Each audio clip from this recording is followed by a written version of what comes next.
Diversity is where all the good stuff happens. It's where we can learn from each other and enrich our experiences and learn to be better.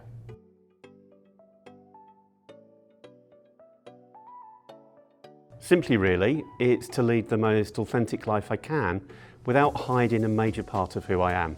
Has it been easy? Far from it in the early days. But for me, it was and has been the right decision. I know people who are gay and not out, and for the most part, they appear to live in fear of someone finding out, someone stopping loving them, someone doing something. I couldn't live with that fear anymore. It's so important to have people who support you, care for you, and love you just as you are, whether this is family, friends, or people at work. People who don't judge you just for the fact you are different to them. People who will support you when they see that you're being discriminated against because of your sexual orientation. For a lot of people, there's an assumption that if you look or act a certain way, that tells them something about your gender. And sometimes that's the case, but sometimes it isn't. For me, being out is about inviting others to see me as I see myself, and building spaces and networks where I can get love, support, and respect as me, rather than as what other people assume I am. Not everyone comes out. Some people are out to certain people only, or in some spaces and not others, and other people aren't out at all. There are a lot of reasons why a person might not be out. Might jeopardize their or their loved one's safety, livelihood, or relationships. It might be a privacy thing. It might not be a priority right now. Or they might just not want to be out at all. Coming out isn't a thing that all LGBT+ people have to do. Whether a person is out or not doesn't make them more or less of who they are. It's completely a personal choice and not information that anyone has any right to or that should be shared with other people without permission. Think of it less as someone coming out and more as them inviting in by sharing that part of their identity with people. When I was younger, all I wanted to do was be out. I craved to be accepted for who I was, but I could not even accept who I was myself. And until I reached the point, the thought of crossing that threshold and being an out gay man absolutely terrified the living daylights out of me. I even contemplated suicide a few times to make it all go away. And it wasn't until eventually I had counselling with Relationships Australia's Rainbow Health Service and began the process of understanding myself, accepting myself, and loving being me. And I didn't come out until I was 24, and I was lucky enough to receive nothing but love and support from my family and friends. But yeah, there were quite a few hiccups along the way as well. But now that feels like a lifetime ago, and I'm happy and proud to be the man that I am. The point of my story is to say that different people are at different stages on their very own journey, and that no one should put pressure on anyone to rush ahead on their own path. Just let them know that they are loved, that they are amazing, and that the world is so much better with them in it. And that their path may be different to yours, but they have your hand in theirs along the way, no matter what may lay ahead. Hi everyone, my name is Tanya, and I work for Multicultural Australia in Toowoomba. My name is actually spelled with a J, and a lot of people find that unusual and weird. And that is because I'm from Croatia, so my name is pronounced Tanya, and it's spelled with a J, T-A-N-J-A. So that's a big part of my identity, the way someone will pronounce my name and the way someone will spell it as well. And the other thing that's a big part of my identity is being queer, and I actually prefer if people use my name instead of using any pronouns. So a few of us started this whole working group to support our clients who identify as LGBTIQ, and also to support staff who may be working with people like me and others for the first time. I've had a few shocked faces and steps back from staff when I say I don't have a wife or my partner's called Michael. If you want to know something, don't presume, just ask me. If you want support for a client, ask me, and if I can't help, I'll point you in the right direction.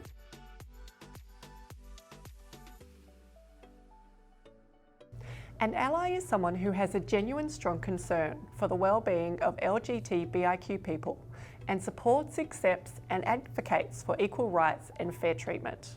There are many things that we can do to be a good ally for people who identify as LGBTIQ. One good starting point is to identify discrimination and unconscious bias. Fear of discrimination or not being taken seriously, including within the mainstream community or a particular service, can actually make it really difficult for people to want to discuss what is happening for them or to feel accepted. Some other ways that you can be an ally include staying informed, speaking up, being honest, supporting equality, and coming out as an ally. The worst thing you can do is judge me by your preconceived ideas or ingrown beliefs. Just because you've been told something for many years doesn't mean it's right. I'm a complex gay guy. I love rugby, musicals, gardening, as well as wearing the occasional tutu. I think when interacting with clients, it is really important to ask questions, as well as if you're interacting with staff members. If you're not sure about something, ask the question instead of assuming. And us as community services professionals, we cannot allow ourselves to assume things. This is very important and this is crucial in our day-to-day work, in my opinion. So if anyone in Toowoomba has any questions, please feel free to approach me. I'm more than happy to chat, and I'm more than happy to share my experience, and I would like to learn more about you as well. That you can tell someone's sexual orientation by their body language, voice, or the way they dress. There's a really great resource online called The Genderbread Person. They explain the concept of gender in a simple and digestible way. So attraction or sexual orientation is a whole separate thing to gender expression, which is about a person's body language, voice, dress, etc. One does not equal the other. As you can see from The Genderbread Person, there are actually 4 different areas that we can think about when we talk about a person's gender. All of them are independent of each other, and a person could have any combination of these qualities. So for example, a person's biological sex might be male and they might have feminine gender expression. This does not necessarily mean that they are attracted to men or that they identify as female. Also, all of these qualities exist on a sliding scale. Many of us exist somewhere in the middle rather than at one end or the other. There are so many myths about LGBTIQ folk, and I've lost count of the number of times people have said things like, well, don't all gay men like musicals? No, I do, by the way. Or, you can't like rugby, you're gay. Or, you only watch for the men? No, I'm a season ticket holder for the Reds. I'll get up early to watch England hopefully thrash Australia in the World Cup. And by the way, I played until my early 20s. Well, creating a sense of belonging is key for me in building a healthy and thriving personal life and professional life and community. Helping people find where they belong, find their people, where they can be truly themselves is why I do the job I do. Diversity is where all the good stuff happens, where we can learn from others and enrich our experiences and learn to be better. So I want my world to be filled with diversity, where everyone feels they belong and are valued. I believe using inclusive language is crucial in creating this world. Language is a weapon. It can hold immense power and it can also cause considerable pain. When language is used for good, it can mean the difference between acceptance and rejection. I know that by including someone, by being intentional with my language and ensuring it is inclusive, can help people feel a sense of belonging and feel valued and supported and to feel understood. If I'm using language that excludes, I'm saying, you don't belong here, this isn't for you, and I don't see you or seek to understand you. I want my world to be filled with love and acceptance, where diversity is celebrated and valued, and that's why I try to use words with this purpose. I ask for people to pull me up on my assumptions for when I may not be using inclusive language, and I know this might be embarrassing or awkward for both of us, but I don't want my words to cause harm. I want my words to include and not divide. I want my words to reflect my values. We live in a nation where generations of LGBTIQA+ people fought the good fight and even lost their lives in the pursuit of equality for marginalised Australians. Many countries continue to put the lives of LGBTIQ people at risk, whether that be through lack of healthcare, political or religious institutions. Australia's legacy on treatment of gay people, it lingers in me. I guess it's like intergenerational trauma. I grew up in the 80s when the AIDS epidemic was translated through Aussie TV screens as these grim reapers in some kind of hellish bowling alley, and they literally bowled down everyday people. They're striking men, women and children out.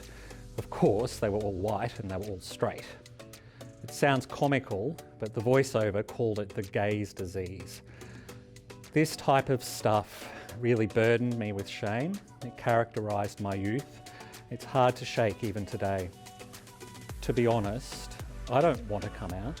I don't want to be out. I wish I didn't ever have to come out. I wish it wasn't a thing. Yet, I'll spend the rest of my life coming out, at family gatherings, at parties, in workplaces, on holidays, even at funerals. I'm okay with it, but the story reinforces that I'm somehow different, and there was a time in my life when being gay wasn't celebrated. So I'm a privileged Australian gay man. So this group is helping me to learn more about what gender diversity and sexuality means at much more meaningful levels beyond my own worldviews and experiences. Our clients' experiences and stories might be different to mine, but I have a shared understanding about having to always repeat a story that brings up shame and worthlessness. I bet you also have a story that's your Achilles heel. But our stories are much more interesting than what makes us different.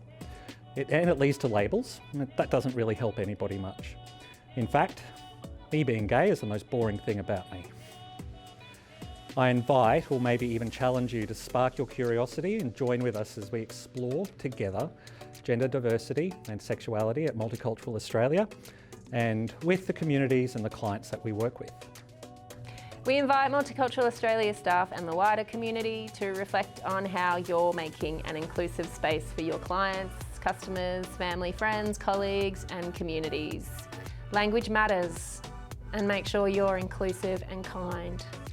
Be curious and open to learning more about the experiences of LGBTIQ Australians. Multicultural Australia's LGBTIQ Working Group is here to talk about all things rainbow for our clients, staff and communities. We're also working towards the Rainbow Tick, which recognises organisations that are committed to safe and inclusive practice and service delivery for lesbian, gay, bisexual, intersex and transgender people.